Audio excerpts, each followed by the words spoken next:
오늘 우리에게 주신 하나님 말씀은 구약 성경 이사야 56장 1절에서 8절까지의 말씀입니다. 우리 드라마 바이블로 함께 듣도록 하겠습니다. 여호와께서 이와 같이 말씀하시기를 너희는 정의를 지키며 의를 행하라.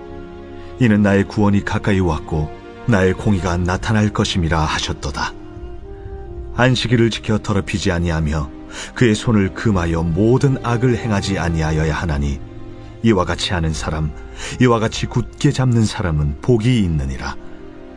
여호와께 연합한 이방인은 말하기를 여호와께서 나를 그의 백성 중에서 반드시 갈라내시리라 하지 말며 고자도 말하기를 나는 마른 나무라 하지 말라. 여호와께서 이와 같이 말씀하시기를 나의 안식일을 지키며 내가 기뻐하는 일을 선택하며 나의 언약을 굳게 잡는 고자들에게는 내가 내 집에서 내 성 안에서 아들이나 딸보다 나은 기념물과 이름을 그들에게 주며 영원한 이름을 주어 끊어지지 아니하게 할 것이며 또 여호와와 연합하여 그를 섬기며 여호와 이름을 사랑하며 그의 종이 되며 안식일을 지켜 더럽히지 아니하며 나의 언약을 굳게 지키는 이방인마다 내가 곧 그들을 나의 성산으로 인도하여 기도하는 내 집에서 그들을 기쁘게 할 것이며 그들의 번제와 희생을 나의 제단에서 기꺼이 받게 되리니 이는 내 집은 만민이 기도하는 집이라 일컬음이 될 것임이라. 이스라엘의 쫓겨난 자를 모으시는 주 여호와가 말하노니 내가 이미 모은 백성 외에 또 모아 그에게 속하게 하리라 하셨느니라. 복음은 행위 구원을 결코 인정하지 않습니다. 인간의 노력과 행위, 선행을 통해서 구원을 얻는다. 이것은 결코 성경적이지도 않고 비복음적입니다. 인간은 그 어떤 노력으로도 구원을 얻을 수 없습니다. 구원은 오직 전적인 하나님의 은혜로 주어지는 것이죠. 그런데 오늘 본문은 정의와 의를 행하는 것이 여호와의 구원을 이루기 위한 조건으로 오해할 수 있습니다. 그러나 결코 그렇지 않습니다. 오늘 본문은 구원받은 백성, 하나님 나라의 백성, 이스라엘 백성이라는 그 정체성을 너희가 가지고 있다면 너희들은 그 정체성에 맞는 삶을 살아야 한다. 그러한 것을 우리에게 알려주는 본문입니다. 1절에 너희는 정의를 지키며 의를 행하라 라고 할 때 이 정의는 하나님이 원하시는 질서를 말합니다. 하나님은 이 세상을 창조하실 때 하나님의 충만한 지혜를 통해서 창조하셨습니다. 질서를 세우셨습니다. 그것이 곧 하나님의 뜻이자 법입니다. 오늘 본문에서 말하는 정의는 하나님의 뜻을 말하죠. 하나님이 세우신 질서를 말합니다. 너희는 정의를 지켜라. 이 말은 하나님의 질서를 따르라 하는 말입니다. 아담은 선악과를 먹지 말라는 하나님의 질서를 따라야 했습니다. 그 질서 안에 거해야만 했습니다. 하지만 아담은 그 질서를 스스로 무너뜨렸습니다. 우리가 대한민국에 소속된 국민이기 때문에 대한민국이 정한 질서 안에 우리를 복속시켜야 됩니다. 그렇지 않으면 처벌을 받거나 국민으로서의 지위를 박탈당할 수도 있습니다. 마찬가지로 우리가 하나님의 자녀요, 그 나라의 백성이라면 하나님이 세우신 그 질서, 그 정의 안에 우리를 복속시켜야 합니다. 이것은 아주 자연스러운 것입니다. 억지로 하는 것이 아닙니다. 남자는 남자 화장실에 들어가는 것이 또 여자는 여자 화장실에 들어가는 것이 당연한 거죠. 억지로 하는 것 아닙니다. 자연스러운 것입니다. 우리가 정의를 지켜야 하는 것은 자연스러운 것입니다. 왜요? 우리는 하나님의 전적인 은혜로 그분의 백성이요 자녀가 되었기 때문입니다. 두 번째로 의를 행하라 라고 할 때 의는 하나님과 사람 사이의 관계, 그리고 사람과 사람 사이의 관계에서 발생하는 그 어떤 옳은 일을 의미합니다. 우리는 하나님의 질서 안에 소속된, 그 안에 복속된 사람들이라 그랬죠. 이러한 관계 속에 있는 우리는 사람과 사람 사이의 관계에서도 이러한 하나님의 질서와 법칙이 오롯이 나타나야 됩니다.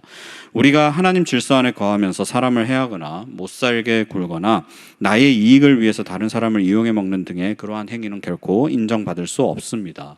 이사야 1장에 보시면 하나님이 이스라엘 백성들의 예배를 받지 않으시며 거절하시는 그 장면이 나와요.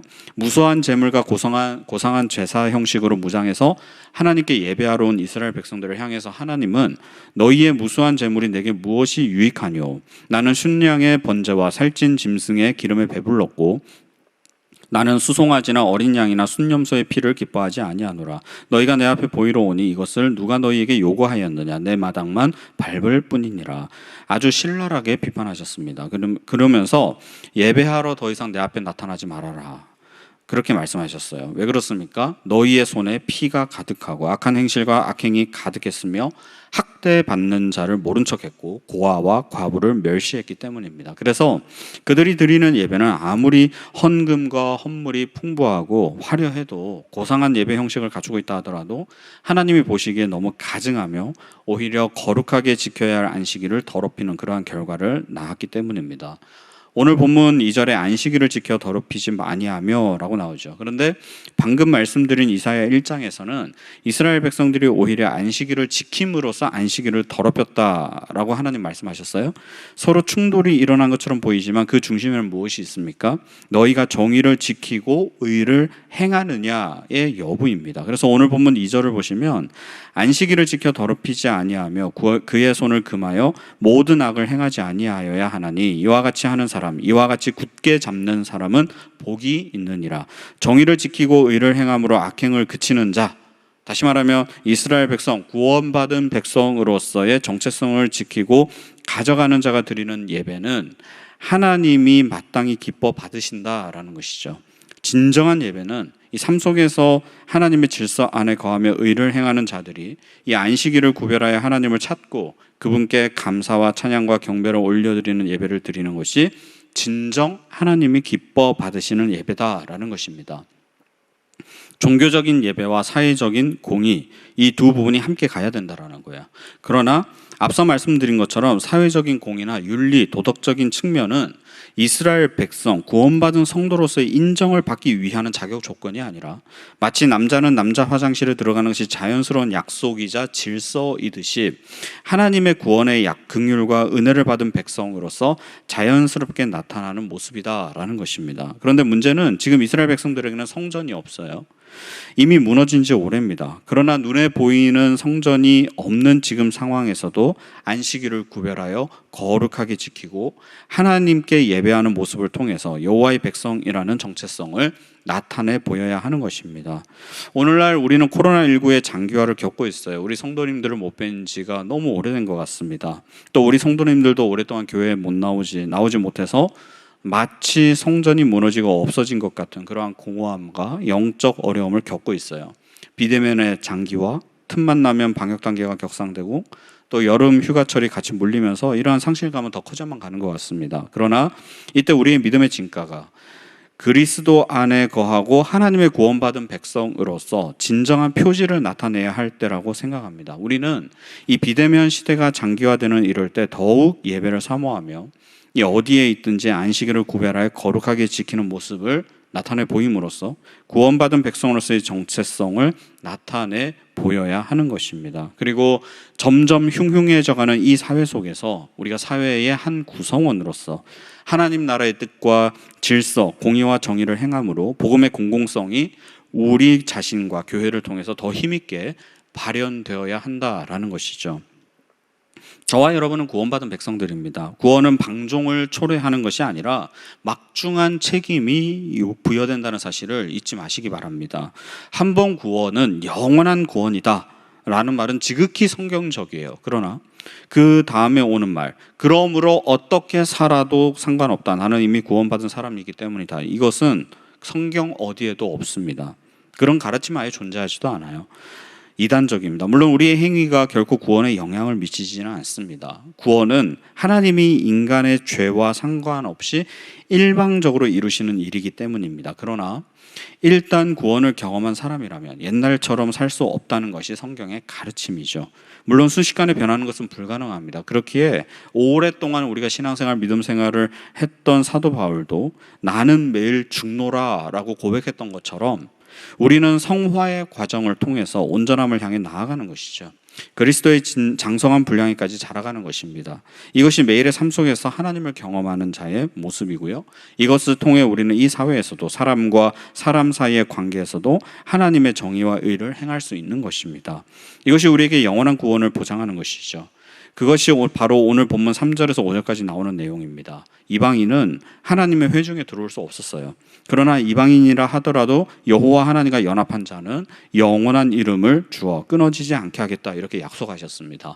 고자는 생식기 문제로 자녀를 낳을 수 없는 자들입니다. 후사를 이을 방법이 없어요. 그리고 선천적이든 후천적 사고에 의한 것이든 이 고자는 이스라엘 회중에 들어올 수 없었습니다. 그래서 오늘 본문 3절에서와 같이 마른 나무다, 이렇게 지칭되었어요. 하지만 이 영원한 생명을 주시는 하나님 앞에서는 이러한 장애가 전혀 문제가 되지 않습니다. 이 4절과 5절을 보십시오.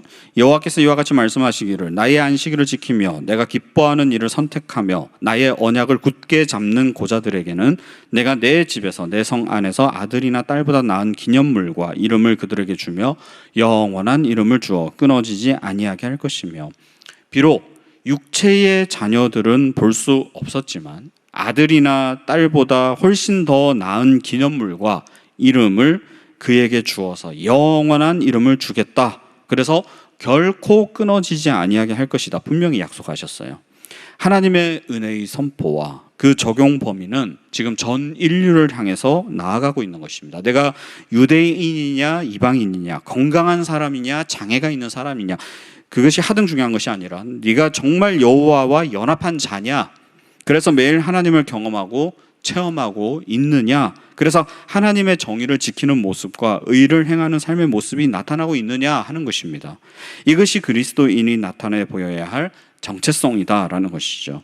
오늘도 하나님 말씀 안에 거하며 하나님을 경험하고 내가 구원받은 백성으로서 그 영원한 기쁨이 정체성이 되고 삶을 영위해가는 동력점이 되어서 어디에 있든지 하나님을 삶으로 예배하는 모습, 정의를 지키고 의를 행하는 모습을 통해 하나님 나라가 이 땅에서도 이루어지는 그 축복의 통로가 되시기를 주님의 이름으로 축원합니다. 제가 기도하겠습니다. 하나님 아버지, 감사합니다. 오늘도 우리에게 귀한 말씀을 통해서 우리 사람이 가져야 할 위치, 그 본분이 무엇인지 깨닫게 하시니 감사합니다. 언제나 창조주이신 하나님을 경외하며 그 앞에서 우리는 겸허한 자세로 하나님만을 높이며 진정으로 예배하는 자들이 되게 하여 주시옵소서. 공의로우신 하나님은 우리를 구원하시기 위해 독생자 예수 그리스도를 이 땅에 보내시고 십자가를 통해 우리의 모든 죄를 사하여 주시고 의롭다 여겨 주셨사오니 하나님의 그 놀라운 구원 계획과 희생적 사랑이 감사함으로 모든 일에 즐거이 헌신하는 순종하는 우리 모두가 될 수 있도록 역사하여 주시옵소서. 나보다 남을 낮게 여기며 언제나 정직함과 정의로움과 공의와 부지런함으로 우리의 본분과 책임을 다하여 하나님의 사명을 감당케 하시고 이것이 하나님께는 영광이 되는 삶으로 예배하는 하나님의 충성된 자녀들이 될 수 있도록 우리를 인도하여 주시옵소서. 감사드리며 우리를 구원하신 예수님의 이름으로 기도합니다. 아멘.